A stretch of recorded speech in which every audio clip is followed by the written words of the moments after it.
Breath of the Wild is one of gaming's greatest examples of change paying off. Following a 30-plus year history of the Zelda franchise, the game had a tremendous amount of legacy to live up to. Establishing the Zelda formula, Ocarina had laid a groundwork in 1998 that many were convinced was unbeatable, and maybe not even worth trying to surpass. So, with this looming 20-year-old pressure, Breath of the Wild instead divulged from the path, and that has made all the difference. Or so Robert Frost told me or something, I don't even know. But in all seriousness, a quick glance at the game's accolades and praise shows that its differentiations paid off and then some. And that's why, today, I wanted to focus in on how the game tackled boss design and reorganized one of the most famous fight structures in gaming. I'm sure you're familiar with the situation. After fighting your way through puzzles and enemies in a thematic dungeon, you come across a key item upgrade that not only makes you reconsider the rest of the level design in a new light, but also echoes the optimal strategy for dispatching the dungeon's concluding boss. Using the item's main mechanic for rendering the boss susceptible and vulnerable to sword swipes, typically in a 3-round pattern, you finally destroy the boss and conquer the dungeon. Now, there's nothing inherently wrong with this boss structure, as it maintains a tight and almost Metroidvania style of cohesion in the mechanics and elements of the game. However, this methodology is completely thrown out the window in Breath of the Wild's jump to open world. Due to a lack of elegant solutions to lock the player off from the map and having certain abilities be required for progression, the game's boss design very much needed to shift to compensate for this new gameplay style. By doing this, Breath of the Wild's game designers leaned towards forging a 3-category spectrum of their boss fights. On one end of the spectrum, you'll find the game's overworld bosses,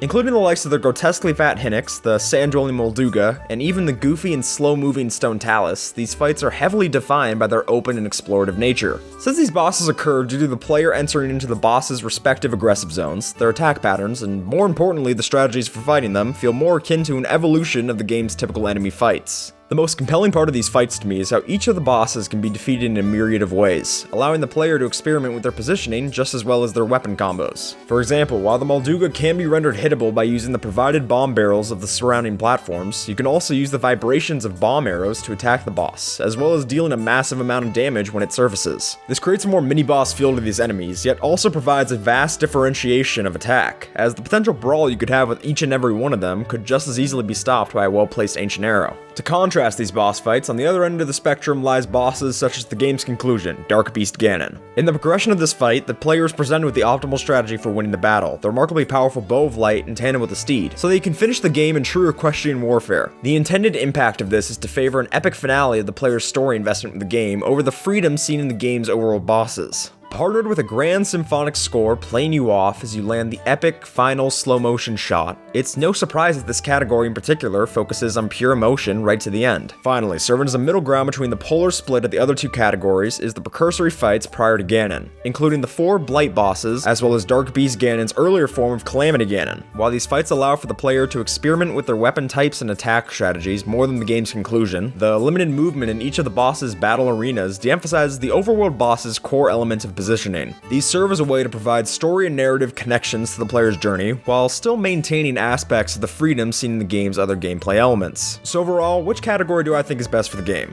While each have their own respective merits, my personal favorite would have to be the battles with the game's overworld bosses. My biggest reasoning for this is the emergent stories that result from the sandbox nature of these brawls, in comparison to the other categories. Although the Dark Beast Ganon fight does emphasize providing for an epic moment in Link's story, it loses a chunk of its charm when every player that beats that fight walks away with a very similar and streamlined tale of defeating the boss. And despite being the middleman choice here, my personal feeling during the Ganon Blight battles was that I was missing out on a chunk of the freedom I had experienced in other examples of the game's combat. And overall, that's what hits me hardest about this game.